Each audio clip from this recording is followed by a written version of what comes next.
A good disposition. Geronda. What will become of the kind of people who don't believe?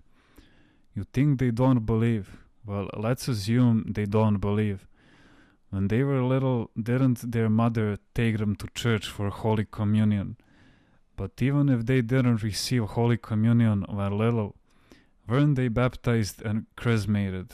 Aren't they born of baptized and Orthodox mothers? Well, you'll see.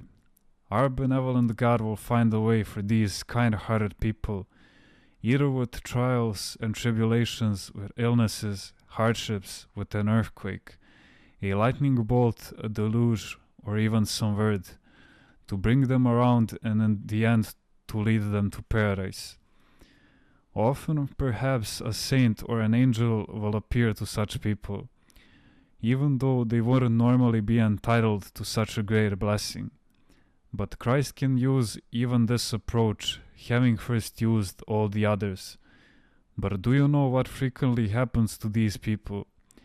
The devil goes and deceives them, and many of them fall into serious error because the devil begins to say to them, God has shown you this miracle because you can save the world.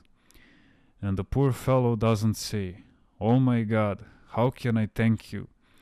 I was not at all worthy of your blessing. Instead of feeling contrition and spiritual compunction, he accepts the deceptive thoughts of the devil and is filled with pride. After that, the devil will again visit him and set up a television to show him angels and saints and tell him, Again, you will save the world.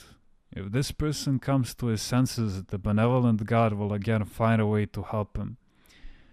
In any case, let us not forget that we all have an inheritance from God. And for this reason, there is in all human beings, in the very depth of their being, a degree of goodness. But the devil pollutes everything. Now some people have preserved this inheritance, this goodness, even if they do not live within the life of the church. Well, God will take care of these people. So when you see a person who has been misled into living a sinful life, but who is compassionate, he sees, for example, a sick person and his heart aches, or a poor person and he helps him, you will understand from this that God will not abandon him, he will help him.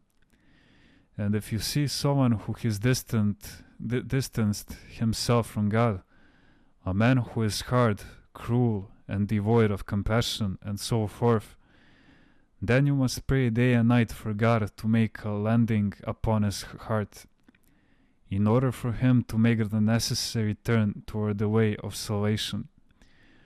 The judgments of God are an inscrutable abyss. One thing I know, those who live a worldly life because they were not helped and went astray, or were forcibly pushed into evil ways, when in fact they had a good disposition, such people move God to action and God will help them. He will use various means to help them find their way. He won't abandon them, even if it is at the time of their death. God will ensure that they are in a good spiritual state.